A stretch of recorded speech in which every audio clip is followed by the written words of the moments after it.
제가 와우리 교회, 이 교회 세워지기 전에 한번 왔고요. 또 세워지고 난 후에 또 한번 온 것 같습니다. 오늘 세 번째 불러주셔서 영광으로 생각합니다. 이렇게 목회를 잘하고 계신 우리 박만규 목사님을 노회에서 늘 지켜보면서 어찌나 부러운지 여러분들은 잘 모르시겠지만 목사님들에게는 스트레스입니다. 그래도 이 시간에 하나님이 세우신 줄로 믿고 순종하면서 섰습니다.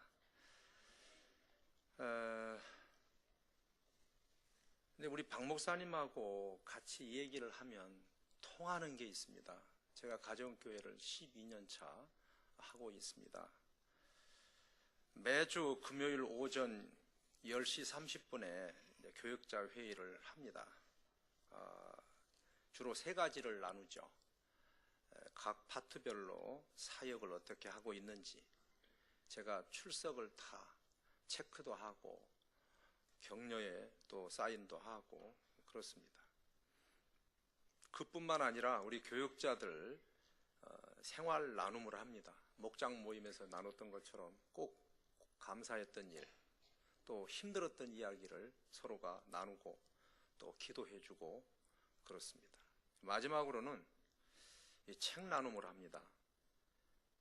뭐 종교 서적이든 일반 서적이든 하여튼 좋은 책은 읽고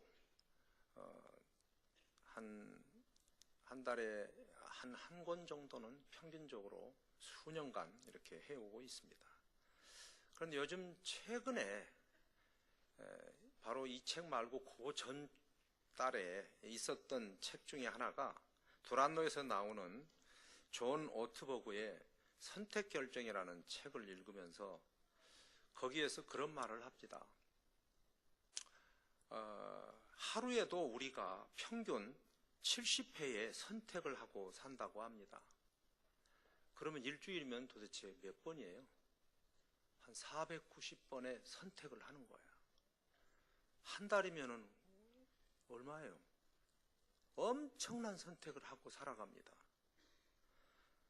해야 되느냐, 말아야 되느냐, 가야 하느냐, 말아야 하느냐, 저게 과연 하나님이 열어놓으신 문인가 아닌가, 참 많은 갈등 속에서 살아가는 게 오늘 저와 여러분들입니다. 한 번 선택을 잘해서 해피한가 하면 한 번 잘못해서 10년을 고생하는 사람도 있습니다. 아니 어쩌면 평생을 선택 한 번 못해서 고난당하는 사람들도 있습니다. 오늘만 해도 그렇죠. 오늘 이 수요 가장 헌신 예배 우리 지역?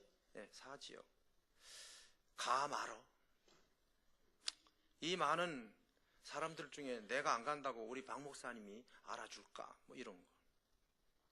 그리고 수지에서 박경남 목사가 왔는데 수지에서 무슨 선한 것이 나겠느냐 이러고 별의별 생각 많이 합니다. 이것도 하나의 선택입니다. 선택이에요. 그런데 오늘 여러분들은 오기로 선택을 하신 거예요. 잘하신 거죠. 잘하신 거예요. 이런 결단도 하루에 70가지 중에 하나지요. 그래서 우리 옆분에게 좀 축복을 해주셨으면 좋겠어요. 제가 꼭 다닐 때마다 인사하는 게 있습니다.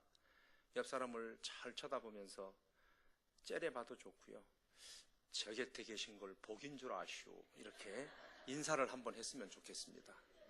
아니 내가 하라 그러면 하세요. 자, 다시 한번 저를 보시면서, 옆 사람을 보시면서 제 곁에 계신 걸 복인 줄 아시오. 자, 시작.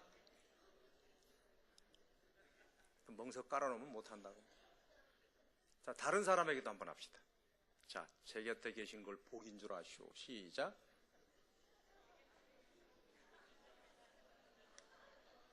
복이죠. 복이죠.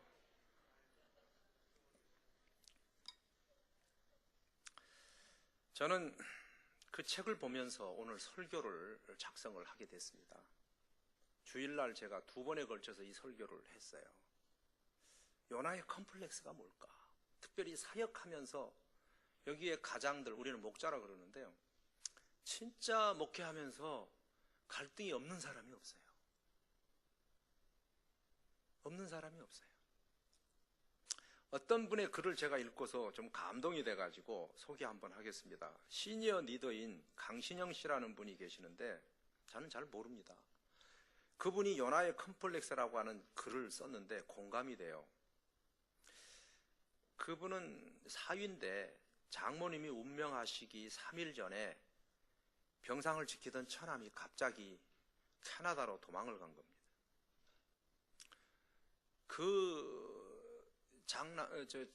처남은 하나고 딸은 둘인데 사위하고 그 가정들이 장례를 치를 수밖에 없었대요. 근데 무슨 이유였느냐? 아무도 몰라요.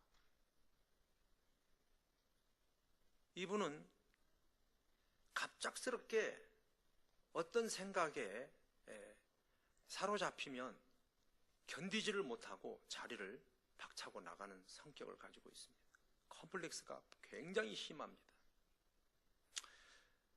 그 처남은 그런데요, 머리가 너무 좋아서 대학도 좋은 대학을 나왔습니다. 회사도 좋은 회사를 취직을 했습니다.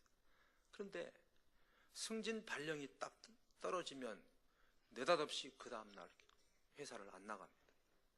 왜 그럴까요? 그 사람은 자기가 어떤 중책임의 사명을 감당하다 보면 행여나 그것을 감당하지 못할까 봐라는 두려움 때문에 그렇다는 거예요. 그래서 회사를 나오고 공인 회계사 응시를 한다고 열심히 학원에 다니더니 시험 보는 날 아침에 잠적을 해버리는 거예요. 이 가족들은 어떻겠어요? 근데 이분은 그게 컴플렉스예요. 떨어지면 어떨까? 또 붙으면 어떻게 이것을 내가 감당해낼까? 참 알다가도 모르는 게 사람의 마음이에요. 이게 요나의 컴플렉스라는 거예요. 사람들은 실패에 대한 두려움이 있습니다. 그런데 그것은 조금 덜해요.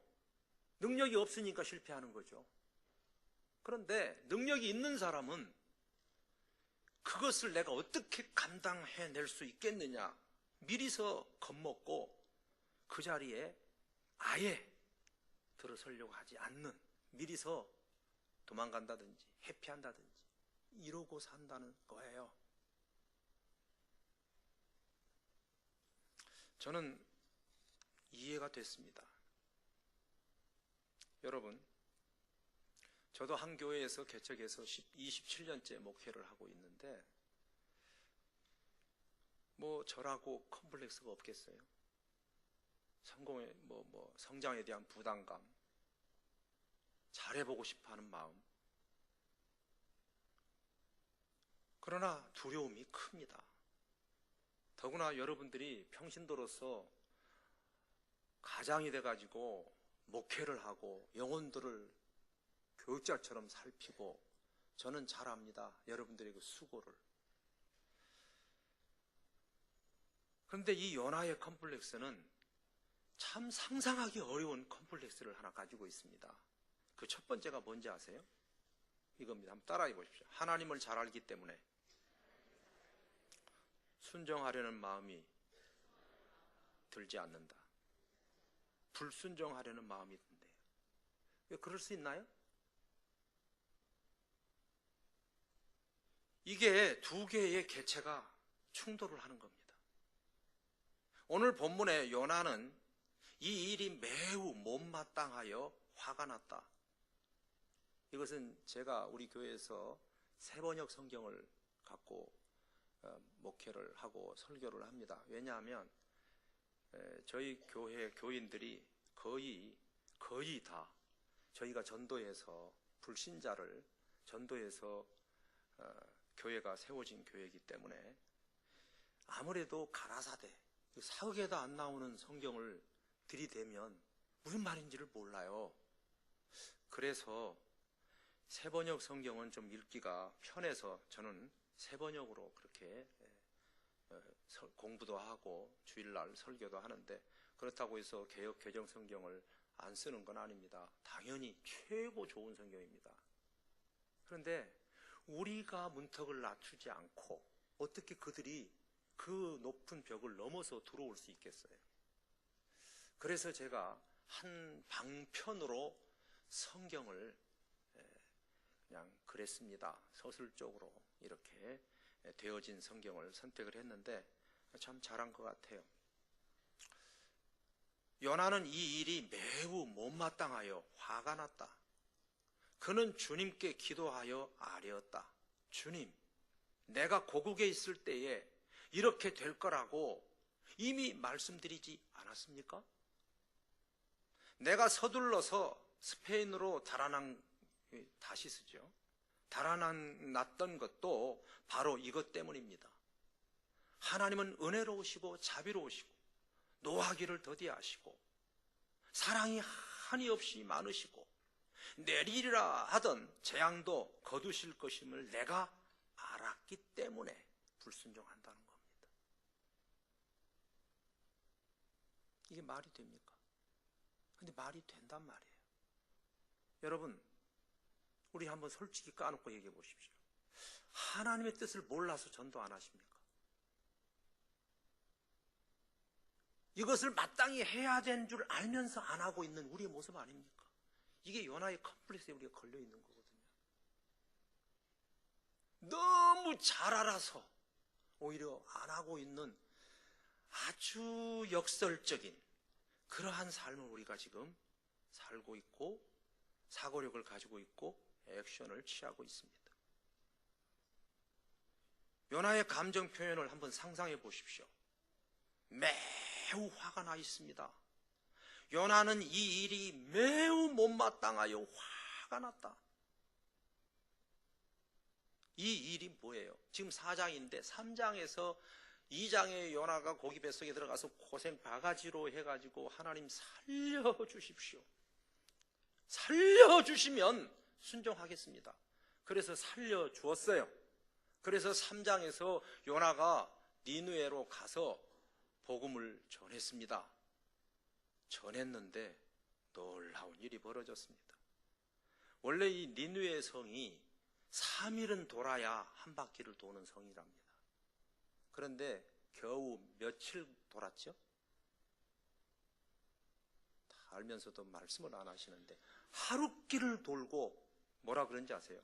40일만 지나면 니느웨가 무너진다. 그것밖에 한 일이 없습니다. 그것도 하루. 순종하려는 태도가 아주 불량합니다. 이왕이면 매도 좀 맞았으면 정신도 좀 차려야 되는데 말 안 듣습니다. 거기에 대한 이유가 있지요.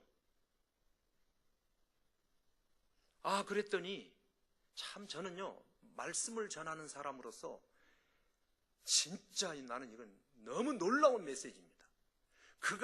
요나가 복음을 전할 때에 정말로 저 니느웨, 아수르의 수도인 니느웨 성 사람들이 회개하고 돌아오기를 간절히 기도하면서 도는 게 아니었습니다. 저것들 지옥 가든 말든 그냥 안 할 수도 없으니까 억지로라도 40일 지나면 이 성은 멸망당할 거요. 40일 지나면 멸망당한다니까.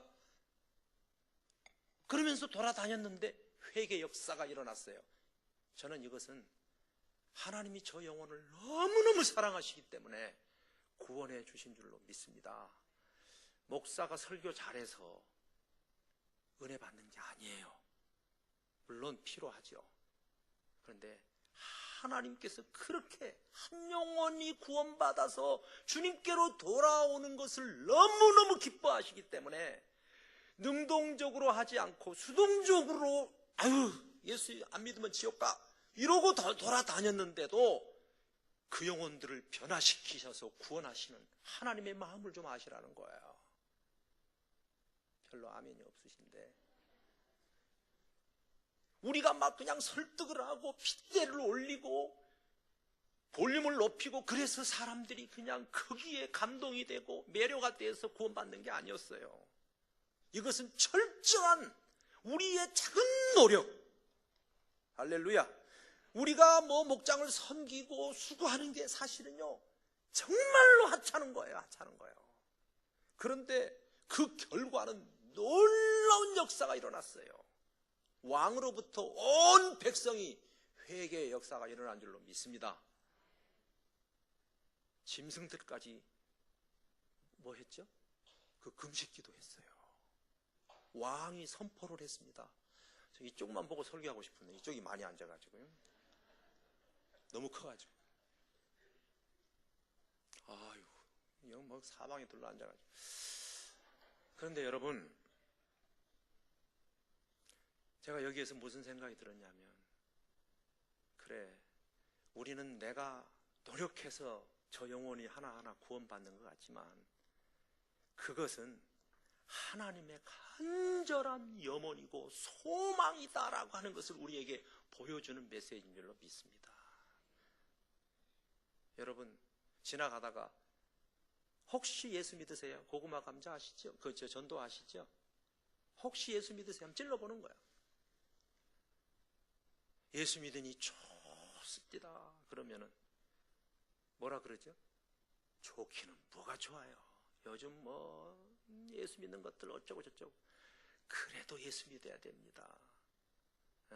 돌팔이 때문에 병원에 안 가면 누구 손해겠습니까? 이러고. 마지막에는요, 뭐 한대죠? 예, 기도하고 있습니다. 엘리베이터에서 만나면은 기도하고 있습니다. 근데 기도를 하고 그렇게 얘기를 해야지, 기도도 안 하고 말로만 그렇게 하면 안 돼요. 정말로 그 영혼을 생각하면서 기도하고 있습니다. 그 다음에 만나도 제가 기도했습니다. 그런데요, 불신자들도 그거 좋아합니다. 기도해 주는 거 굉장히 좋아합니다. 이쪽도 보고 해야 되겠네. 시험 들까 봐가지고. 정말 좋아합니다. 여러분, 그거 별거 아니에요. 어떤 분은요,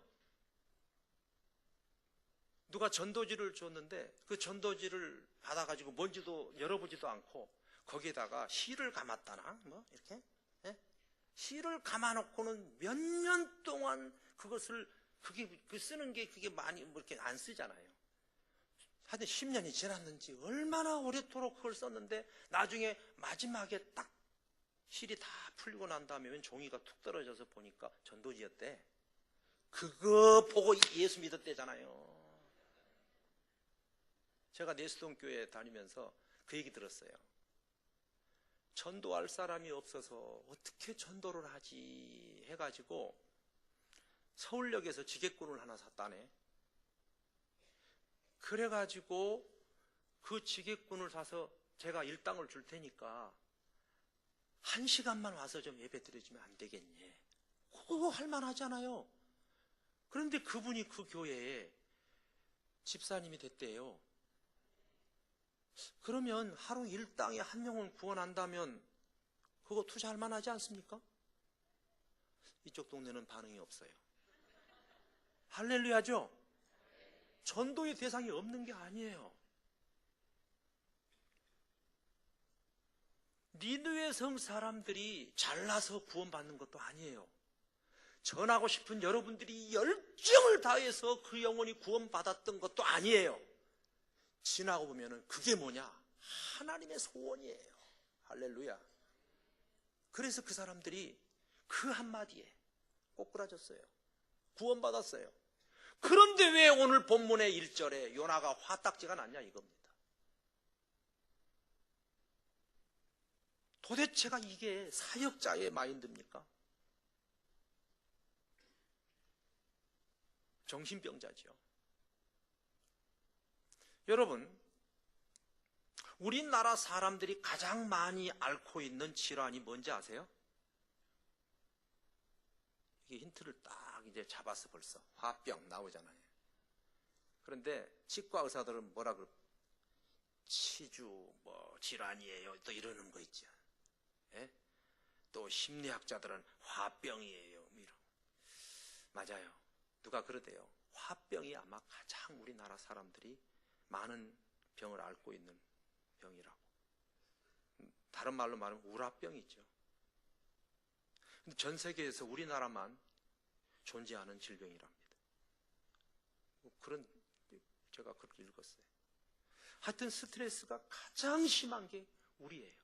근데 하나님을 몰라도 스트레스지만 알고 있어도 스트레스를 받는 게 또 우리 사역자들이에요. 차라리 몰랐으면 이런 고민, 스트레스도 없었을 텐데. 이런 거 있죠, 왜? 에이, 차라리 내가 이 와우리 교회 안 나왔으면 전도하지도 않았을 텐데 괜히 이 교회 등록해가지고 죽더라고 고생만 하네. 이런 거 있어요. 우리 교인들은요, 목자를 지금까지 12년째 하면서 한 사람도 이사 한번 가볼까 생각하지 않는 사람이 없었대요. 그러면서 죽으라고 또 잘해. 왜 잘하느냐? 그 한 영혼이 예수 믿고 구원받고 세례받는 날 모든 수고와 고난이 다 위로받아버리니. 할렐루야.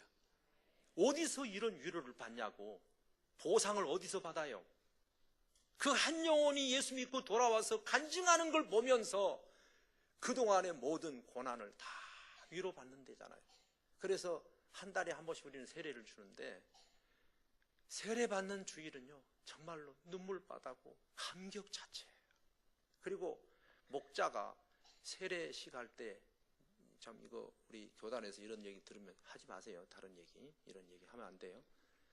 옆에서 성수를 다 양복 입고 준비해가지고 장로님이 아니라 그 자기가 전도한 목장의 목자가 다 물을 가지고 옆에 두면 제가 그거에서 이렇게 세례를 주는데 그 자체도 감격이고 올라와서 허그하고 울고. 여러분, 이게 하나님이 가장 기뻐하는 목회가 아니겠나 싶습니다. 근데 요나의 컴플렉스는, 이것은 예수 믿는 사람은 아마 누구나 다 가지고 있습니다. 해야 되는데 하기 싫은 거 있잖아요.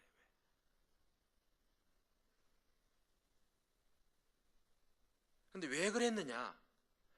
왜 그랬느냐면은 이 요나가 그들이 구원받고 하나님의 자녀가 된 게 너무 못마땅해서 화가 났는데, 그 화는 누구를 향한 화냐면은 하나님에 대한 분노였습니다. 여러분 잘 기억하십시오.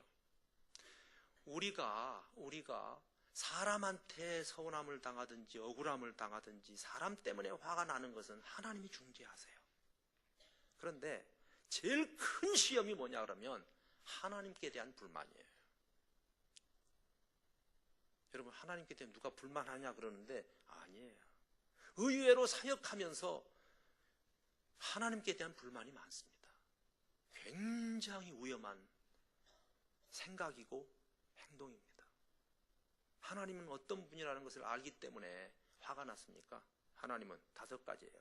은혜로우시고, 또 자비로우시고, 또 노하기를 더디하시고, 또 사랑이 한이 없으시고, 그리고 죽을 죄를 지었어도 내리리라 하던 재앙을 내리지 아니하시는 하나님인 줄을 내가 알았으므로 하나님 도망갔다는 겁니다. 그러니까 요나가 욥바라는 곳에서 다시스로 도망간 이유가 이거였다는 거예요.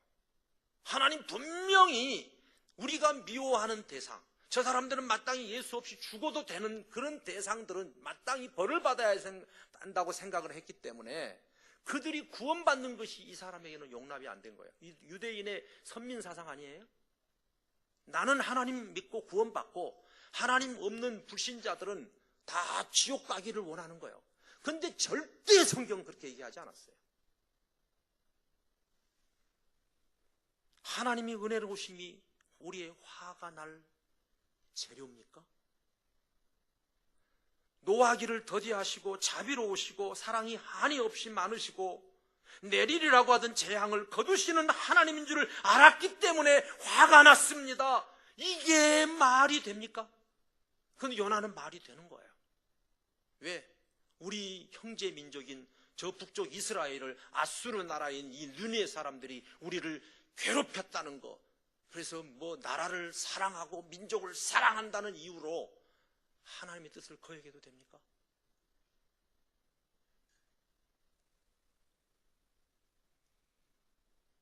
말이 안 되는 거예요. 그런데 자기 나름은 말이 돼요. 불순종하고 시험 들고 불만을 가진 사람들은 분명히 나름대로의 논리도 있고 거기에 대한 이유가 있습니다.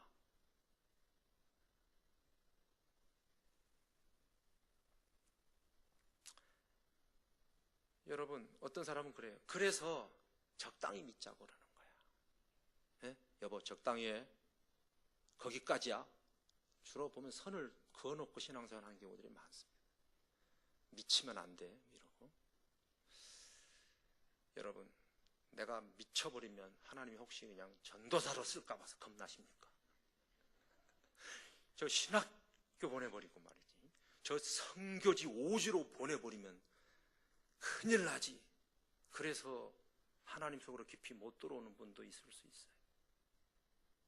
어떤 분은 사모 만들까 봐가지고 겁나가지고 신앙생활을 제대로 못하겠다는 사람도 있더라고요. 그러나 여러분, 걱정하시지 마시기 바랍니다. 절대 안 쓰실 거니까. 할렐루야. 절대 안 쓸 겁니다. 지금 나를 써달라고 부르짖고 예언하는 사람들이 얼마나 많은데 안 쓰임 받겠다고 하는 사람을 왜 쓰려고 그러는? 그냥 열심히 하시기를 바랍니다. 할렐루야. 그냥 하세요. 걱정하지 말고 하세요. 그냥 충성하시고 열심히 하세요. 그러나 당신을 하나님이 변화시켜서 기쁘게 쓰실 줄로 믿습니다. 그러면 됐지. 뭘 미리서 너무 잘 알기 때문에 불순종하지 마시기 바랍니다.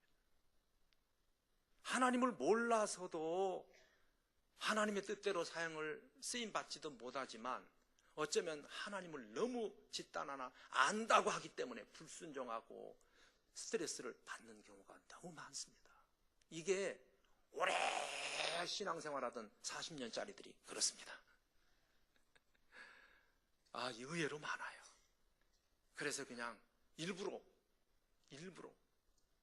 안 하려고 그러고 다시스로 도망가려고 그러고 고무신 깎으시려고 그러고 요령을 피고 슬슬 피해 다니고 그렇다고 하나님이 안 쓰시나요?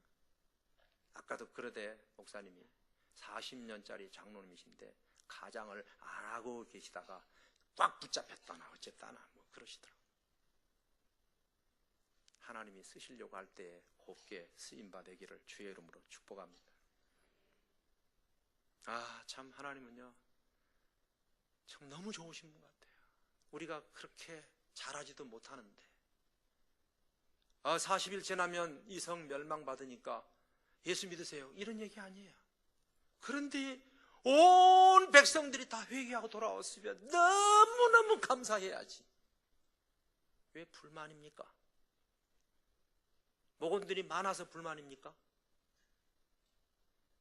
어떤 데는 없어서요 한이 맺힌 분도 있어요. 예? 차납게나 목장의 영혼들 구원하려고 몸부림치는데도 안 되는 거야. 많은 걸 불만하면 안 되죠. 여러분, 사람들은 너무 죄성에 가까워서 하나님을 알기를, 하나님을 하나님으로 인정하기를 싫어합니다. 이상한 심보가 있어요. 그래서 하나님을 없다 쳐야 죄를 짓기 때문에 그런 것 같아요. 로마서 1장에 보면은 사람들이 하나님을 인정하기를 싫어요. 마음에 두기를 싫어요. 그래서 하나님께서는 그들을 타락한 마음의 자리로 내버려 두서 해서는 안 될 일을 그래 네 마음대로 해봐. 네 마음대로 해가지고 그게 되겠습니까? 죽는 거죠. 그러니까 온갖 불의, 악행, 탐욕, 악의, 사기, 시기, 살인, 분쟁, 사기, 저기가 가득하고 수근수근하고 중상하고 하나님 미워하는 자가 돼버리고 불손한 자가 되고 오만한 자가 되고 자랑하는 자가 되고 부모 거역하는 자가 되고 뭐 이런. 그러면서도 자기만 그것을 행하는 것을 또 다른 사람들이 그런 짓을 하면은 좋아가지고 말이지 옳다 하느니라 그러잖아요. 매도 같이 맞아야 좋은가 보죠. 여러분, 안 하려고 하는 사람 동지되지 마시고 하려고 하는 하나님의 뜻을 따라 순종하려고 하는 분들의 동료가 되시기를 주의 이름으로 축복합니다. 정말 하나님은 한 영혼을 너무너무 사랑하시는 것 같아요. 그런데 나는 그래. 왜 하나님은 직접 당신이 가셔서 우르랑 쾅쾅하고 한바탕 흔들어 놓으시면은 꼼짝없이 돌아오게 될 텐데 왜 가기 싫은 사람도 가게 만드는지 모르겠어요. 어떠세요? 당신이 저기 가서 한번 흔들면 끝나잖아요. 제치기만 하면 막 해도 그냥 끝날 텐데. 그런데 하나님의 영혼 구원의 방법은 나사로가 죽었다가 깨나도 안 된대잖아요.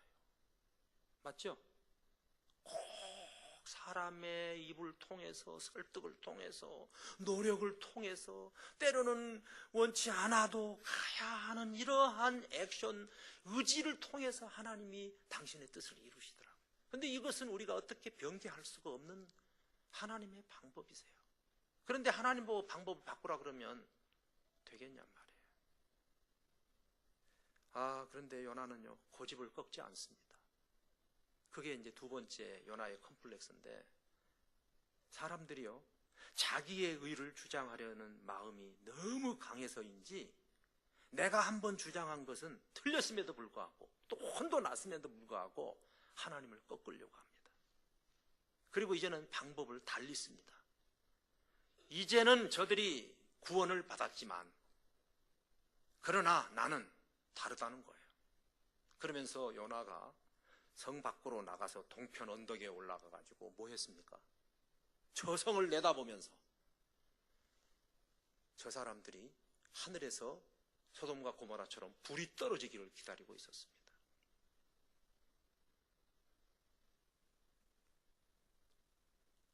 그러고 있는 모습을 보신 하나님께서 이번에는 내가 직접 너에게 내가 좀 얘기 좀 해야 되겠다.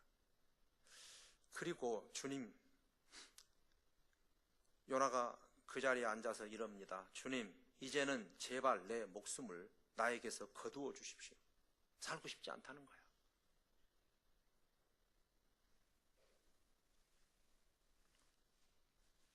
이렇게 사느니 차라리 죽는 것이 낫겠습니다.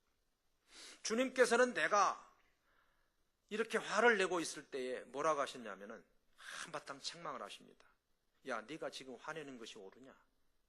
요나가 뭐라 그런지 아세요? 예, 그렇습니다.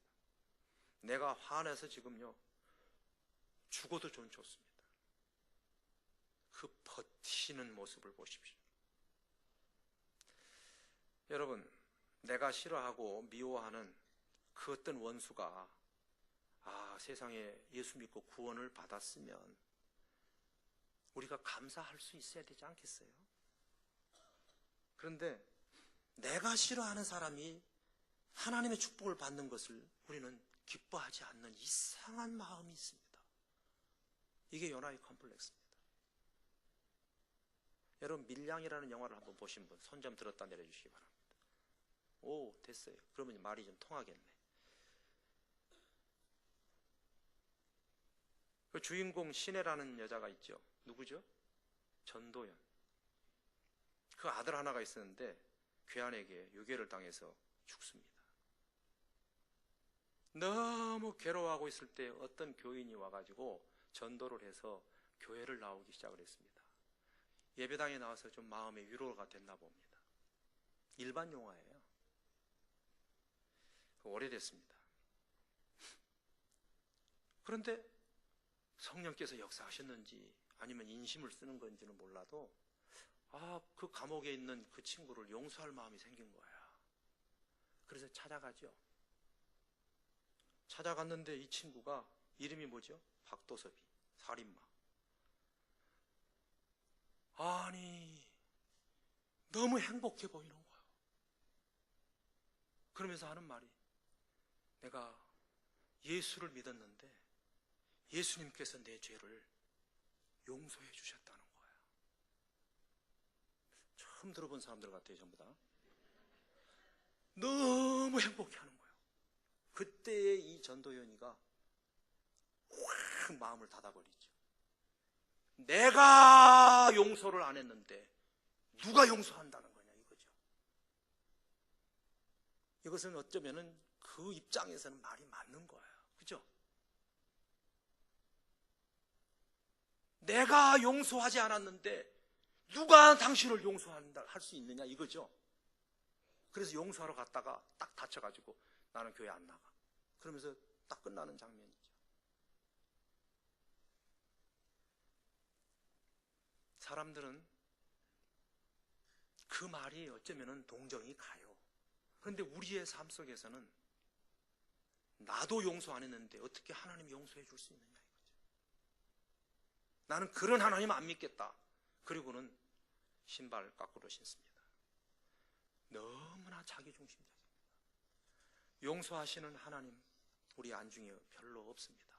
내가 미워하면 끝까지 미워해야 하는 컴플렉스를 가지고 살아갑니다. 참 이상합니다. 여러분, 신앙생활이라는 것 단순하지 않습니다. 신앙은 나와 하나님과의 관계죠. 생활은 뭐예요? 사람과 사람과의 관계 아닙니까? 그러면 내가 하나님 앞에 용서받고 은혜받고 사랑받았으면 저 사람도 하나님의 사랑을 받아야죠. 그래야 공평하지 않아요? 그런데 나는 하나님의 사랑을 받고 구원을 받았는데 생활이 없는 거예요, 생활이. 그래서 고르반 하면 끝나요. 나는 하나님 앞에 은혜 받고 드림이 됐으면 부모 공경하는 거 안 해도 되고 인간의 용서받을 것은 안 받아도 된다는 식이에요. 독선적이죠, 독선적이죠. 이상한 컴플렉스에 빠져 있습니다. 그런데 그것이 컴플렉스인지 모르고 살아가는 게 우리 인간입니다. 그러면서 화가 나가지고 제발 제 목숨을 거둬주십시오. 이렇게 사느니 차라리 죽겠대. 말 조심해야 됩니다. 그죠? 하나님 앞에서 자기를 전혀 굽히지 않습니다. 에고이즘이라고 그러죠. 전부 다 나입니다, 나. 하나님도 내 마음에 안 들면 소용없습니다. 사람들이요, 쟤도 내 마음에 안 들어. 그럼 지는 그 사람 마음에 드나? 어떤 분은 너무 용감해가지고요, 교회를 칼질하고 다닙니다. 이 교회는 틀렸어. 자기가 교회의 판단을 받아야지 어떻게 개인이 교회를 정죄합니까? 이게 죄인지를 몰라요. 더구나 하나님도 그러면 안 된대요. 글쎄, 세상에 기가 막힐 일입니다. 이것을 하나님을 모르는 사람이 하는 게 아니고 지금 사역하는 사람이 그러고 있는 겁니다. 그러면서 자기는 열심히 가장 사역을 하고 목회 사역을 한다고 생각을 합니다. 절대 자기 충성이지 하나님이 원하는 충성은 아닌 것 같습니다. 세상에 이런 시츄에이션이 어디 있어요? 성 밖에 나가가지고 탁 떨어진 곳에서 왜 성 밖에서 나왔겠어요? 자기도 그 안에 있으면 불받아 죽으니까 빠져나왔어요. 멀찌감치 떨어졌어요. 화 안 당할 만큼이나. 그리고 거기다 전셋집 하나 얻었어요. 초막을 짓고. 그리고 앉아서 저 성 언제나 멸하나. 그리고 기다리고 있는 모습을 볼 때 하나님이요, 기가 막혔어요. 어쩌면 몰라도 이렇게 모를 수가 있어요. 그런데 모르는 게 아니에요. 하나님은 어떻게 한다고? 자비로우시고 은혜로우시고,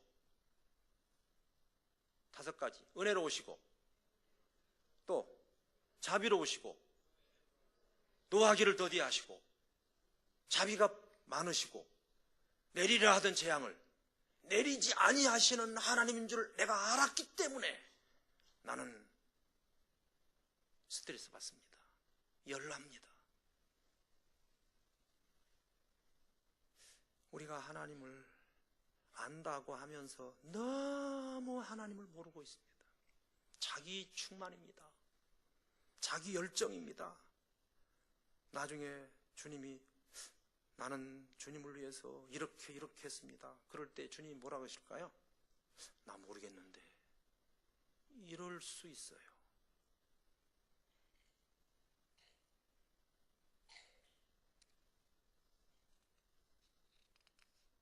별로 시시한 얘기 같아서 그냥 지나가겠습니다. 정말 이제 진짜 제가 여러분에게 한마디 드리고 싶은 것은, 하나님이 그를 어떻게 사람 만드시고 사역자로 다시 세우시는가를 한번 보시기 바랍니다. 어지간하면 하나님도 아마 패대기 칠 수도 있으셨을 건데, 그래도 그 영혼도 저놈 한번 변화되면 큰일 날 텐데, 야, 우리 하나님은 참 대단하세요. 대단하세요. 하나님의 설득과 요나의 반응을 한번 보겠습니다. 이게 하나의 박능굴 사건인데요, 6절에 보면은 주 하나님이 박능굴을 마련을 했어요. 그 앉아가지고 뜨거운 데서 저 사람들을 저주받으라고 앉아있는 모습이 너무 불쌍했던지 박능굴을 싹 키워가지고 그늘을 지게 만들었더니 너무 좋은 거야. 어떤 사람은 그래요. 그가 대머리였다.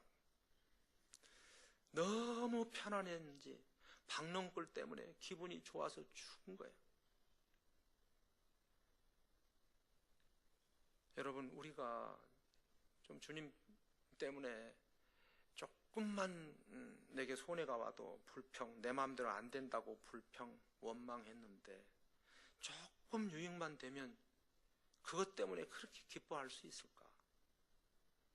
그래서 하나님께서 벌레 한 마리를 시켜서 박능굴을 싹둑 잘라서 죽게 만들었죠. 그랬더니 동풍이라는 게 바로 광야에서 불어오는 바람 아닙니까? 너무 뜨거운 바람이 부니까 싹 말라 죽어요. 그러자 요나가 또다시 불평합니다. 하나님, 그럴 수가 있습니까? 이런 생명, 이렇게 아까운 박능굴, 나에게 유익을 주는 이 박능굴을 그렇게 꼴보기 싫어하십니까? 등등 온갖 시험을 다 받아가면서 그것도 고시를 치고 있는 겁니다.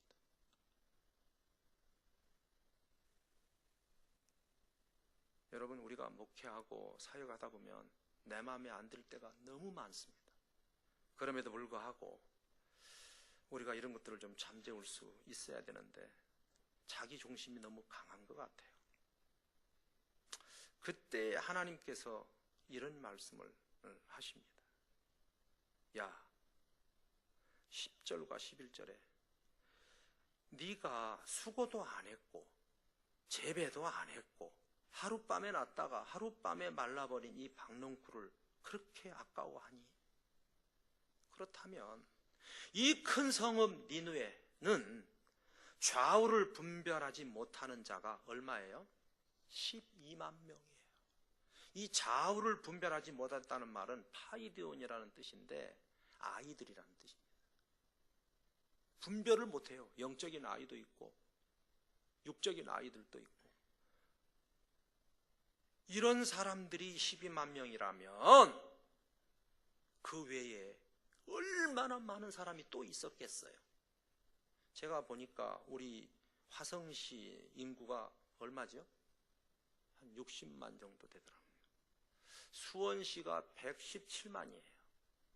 합쳐보니까 여기는 뭐 수원에서도 많이 아마 올 수 있을 것 같은데 약 한 170만, 80만 된다고 합시다. 그러면 뭐 다 떼고 편하게 이 에어리어에 있는 사람이 좀 크게, 이 교회는 좀 큰 교회니까 아무래도 여러 멀리서도 오겠지만 한 100만 잡읍시다. 100만 중에 예수를 믿는 사람 15%라고 합니다. 근데 요즘은 내가 볼 때는 그것도 어림도 없을 것 같아요. 예. 하여튼 15%라고 합시다. 그럼 천주교인을 다 합쳐서 교회 다니는 사람들을 다 천국 간다고 합시다. 그러면 몇 만이 지옥 가야 됩니까? 85%가 지옥 가야 됩니다. 100만을 잡아도 85만 명이 지옥 가야 됩니다. 그런데 예수 믿는 15%를 소비자로 삼아서 우리 교회 오면 우리 교회가 막 성공했다고 그러고, 우리 교회 좀 빠져나가서 다른 데 가면은 억울해하고. 여러분, 내가 여러분들을 정말로 아끼고 좋아하는 것은 불신 영혼 구원하기 위해서 몸부림치는 우리 가장들이 있기 때문에 저는 정말 이 교회를 존경합니다. 저도 우리 교회가 한 70%는 제가 세례를 준 것 같습니다. 별로 놀라지도 않네. 근데요, 한 영혼 한 영혼이 돌아와서 예수 믿고 구원받는 게요, 너무너무 행복한 거예요.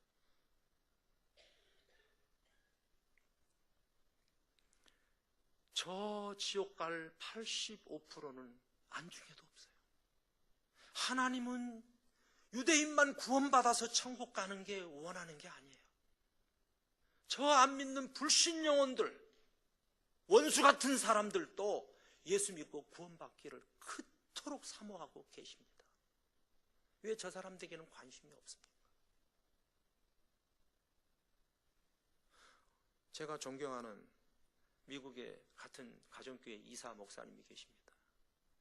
그분은 그 교회에 부임을 하려고 가기 전에 아멘을 한번 했습니다. 그 교회 한번 주변을 둘러보기도 하고 그 교회 소문이 어떤가 싶어서 좀 물어보기도 하고 기독량도 좀 듣고자 해서 어느 그 슈퍼회를 갔는데, 제가 이곳에 이사 올 사람입니다. 맞지요? 담임 목사로 오니까 이사는 오는 거 아니에요? 그런데 제가 교회를 다니는데, 내가 교회를 다니면 주인께서는 어느 교회를 추천하시겠습니까? 라고 물어봤어요. 그랬더니 자기가 부임할 교회만 가지 말고 다 가라는 거예요. 미치는 거죠. 이게 웬일이냐.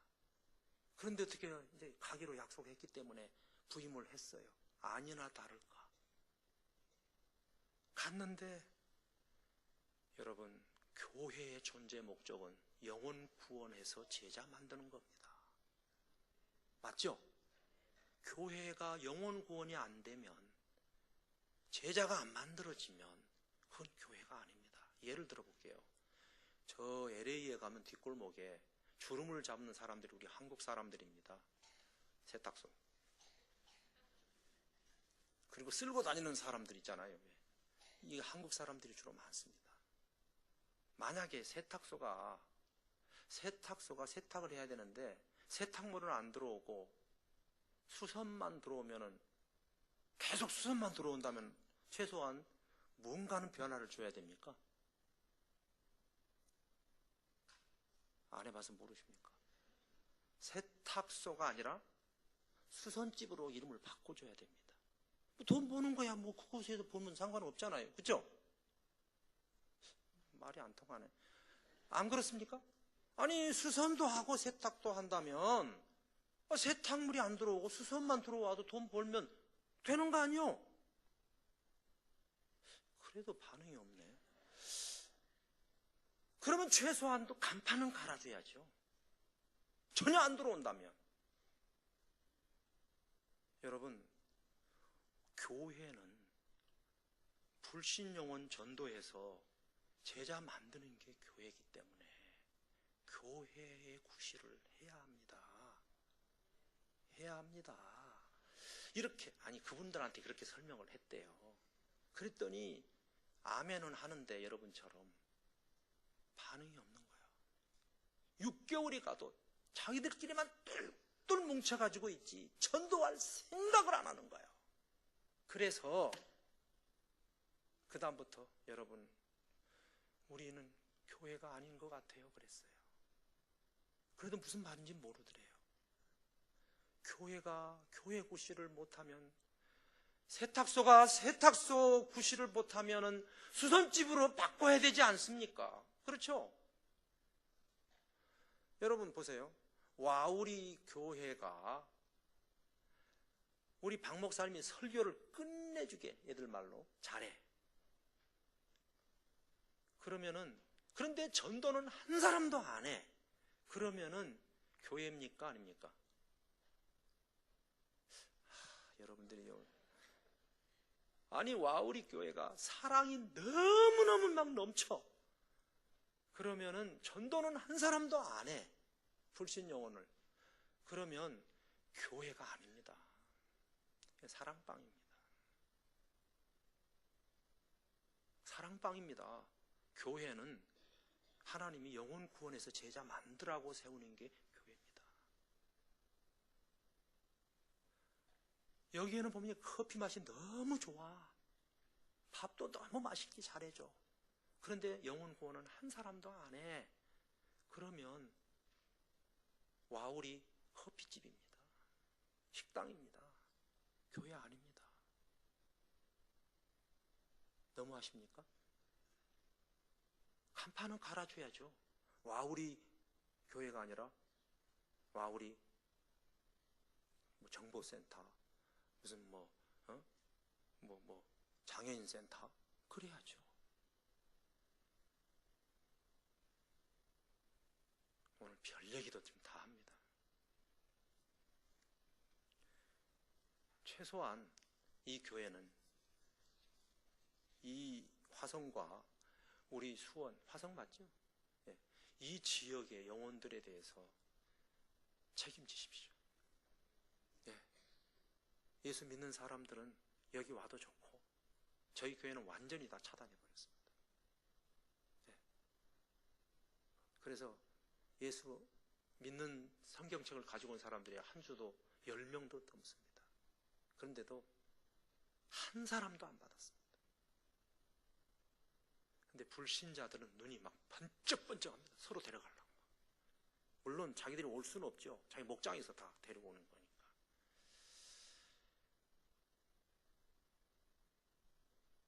저는 이 사실을 나중에 알았습니다. 목회 15년 만에. 그러니 우리 교인들이 참 짠하죠. 근데 저도 수평이동으로 수지에서 개척을 했는데 27년 전에 비닐하우스를 치고 시작을 했습니다. 그랬는데 갑자기 수지에 아파트가 들어선다고 막 이름이 날리는 거예요. 그 당시에는 풍덕천이 유명했습니다. 아시죠? 풍덕내라 그래요. 촌스러워요. 그래서 저희 교회가 풍덕천 제일교회였습니다. 그런데 수지 아파트가 딱 발표되면서 수지라는 게 알려져서 저도 이제 수지 제일교회로 바꿨는데요. 와, 교회를 개척하고 나서 한 40명? 한 3년 만에 한 40명. 그 당시에는 인구라고는 찾아보기 어렵고 교회도 3개밖에 없었습니다. 지금 한 200개 됩니다. 그런데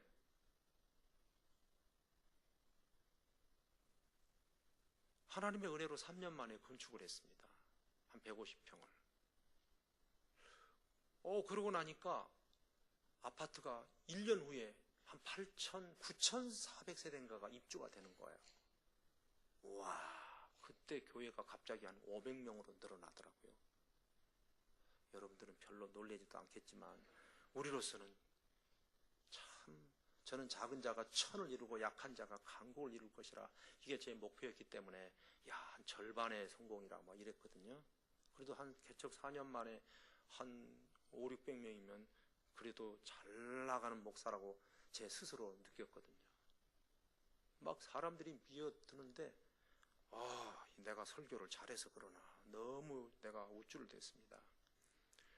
그런데 기도를 잘못했나 봅니다. 이 지역에 좋은 목사님들, 좋은 교회들 오게 해달라고 연합해서 기도를 했는데 이동훈 목사님이 와버렸습니다.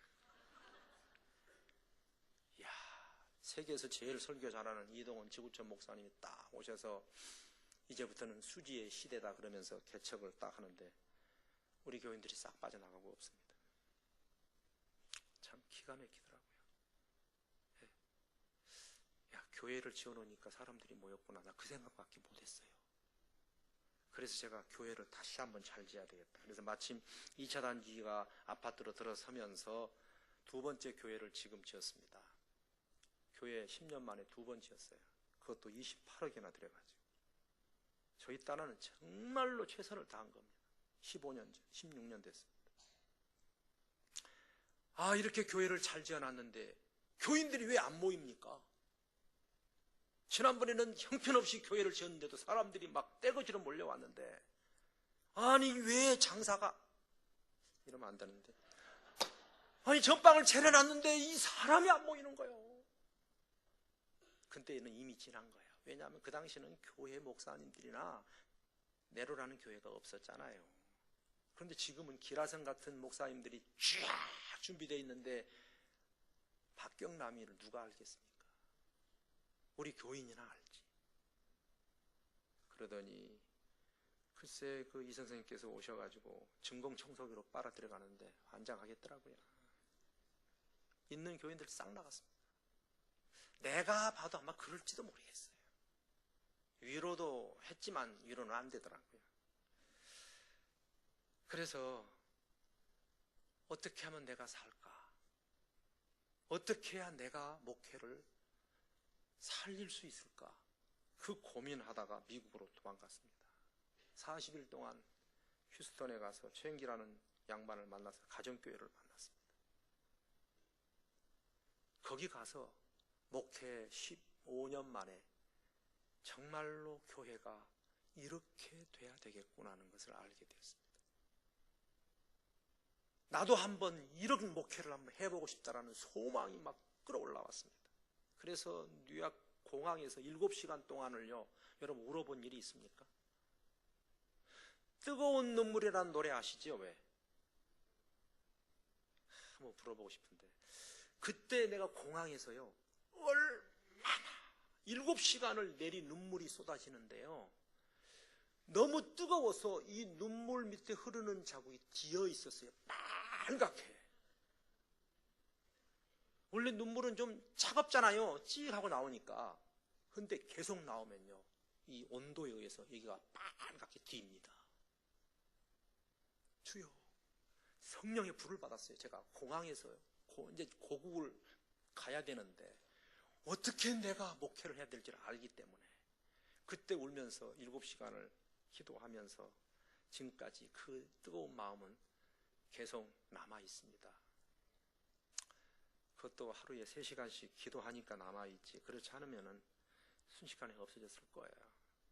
근데 어쨌든 그 후로부터 내가 변하니까 우리 교인들, 장로님들이 변하기 시작을 했고, 그 전에는 미안합니다, 내가 전도해서 한 사람도 불신자를 세례를 준 기억이 없어요. 15년 동안을 나는 교회만 열심히 짓고 교인들만 케어하면 교회가 부흥되는 것을 수평이도로만 생각을 했는데, 사실은 전도해서 구원해야 한다는 것도 알고는 있었지만 전혀 상관이 없었어요. 그런데 그 이후로부터 영혼 구원이 시작이 됐습니다. 지금 12년째인데 참 나는 우리 박 목사님하고 대화하는 게 좀 통하는 게 있어요. 목회가 이렇게 행복해도 되나 하는 싶어요.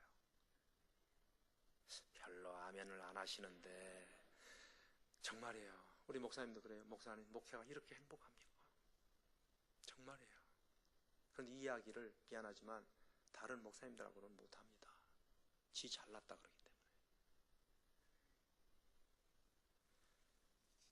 이제 말씀을 마치려고 합니다. 여러분, 우리가 하나님을 몰라서 신앙생활을 안 하는 게 아니더라고요. 알면서 하나님 속을 너무 새기는 거예요. 그리고 또 너무 깊이 빠질까 미리 또 겁먹고, 그래서 알기를 꺼려하고 뒤로 물러서고 적당히 하려고 하는 이런 컴플렉스가 우리에게 있다는 거죠. 바라기는, 여러분은 또 저는 종의 자리를 떠나지 않았으면 좋겠습니다. 요즘은 서번트 리더십이 대단하지 않습니까? 옛날에는 이런 리더십은 없었어요. 그런데 주님이 벌써 2000년 전에 종의 리더십을 가르쳐 줬습니다. 종의 리더십은 뭐냐 그러면 따라하십시오. 주인이 원하는 것을 주인이 원하는 곳에서 주인이 원하는 방법으로 한다. 주인이 원하는 게 뭘까요? 우리 교회의 존재의 목적은 영혼 구원, 제자 삼는 것. 또 다른 제자를 만들어야죠. 그리고 종은요, 자기의 필요보다 주인의 필요에 우선하는 겁니다. 예를 들어서 회장에 차를 몰고 계시는 분이 계시다면 아무리 배가 고파서 숟가락을 들려고 해도 비서에게 회장님 뜻입니다 그러면 숟가락 집어던지고 가야죠. 맞습니까? 아, 회장님 기다려라 그래. 그럽니까? 그러면 그냥 끝나는 거죠. 주인의 필요에 우선합니다. 가정부가 같이 주인하고 밭에 가서 열심히 열심히 노력을 하고 애를 써도 주인은 집에 오면 씻고 안방으로 들어가지만 가정부는 씻고 부엌으로 갑니다. 가서 밥을 준비해도 절대 불만하지 않습니다. 왜? 자기의 필요보다 주인의 필요에 우선하기 때문입니다. 종은 공동체의 필요에 우선합니다. 설령 개인적인 감정이 있어서 그들이 구원받는 것이 싫다 치더라도 하나님이 그를 구원하시기를 기뻐하신다면 기뻐해야 할 줄로 믿습니다. 밀양이라는 영화는요, 정말 우리에게 엄청난 도전을 준 영화입니다. 어떻게 그렇게 멋있는 영화를 만들었는지 모르겠어요. 이게 정말 우리가 내가 구원받고, 그것도 그 사람도 그래요. 자기가 정말로 이 감옥에서 구원을 받았다 하더라도 신앙 생활을 해야 되잖아. 그러면 자기에게 찾아온 그 사람 보면 미안해 할 줄 알아야지. 어떻게 나는 구원받았습니다, 할렐루야, 어서 오세요, 좋아가지고. 이런 넌센스가 어디 있어요. 그러니까 우리 잘난 맛에 사람들은요, 마음이 닫혀지고 교회를 떠나는 거예요. 왜 자기의 기분만 아냐고. 왜 자기 감정만 앞세우고 그 주님의 그 심정, 저 한 영혼에 대한 구원에 대한 그 깊은 뜻은 아랑곳하지 않고 자기 일에 충만하는 거예요. 이런 게 다 오늘날의 사역자의 컴플렉스라고 저는 생각합니다. 오늘 50분만 하기로 했는데 조금 지나가서 미안한데요. 마치겠습니다. 많이 해도 뭐 안 들을 사람은 안 들을 거니까. 자, 우리 한번 기도합시다. 하나님, 하나님의 마음을 좀 시원하게 해드리는 제가 되기를 원합니다.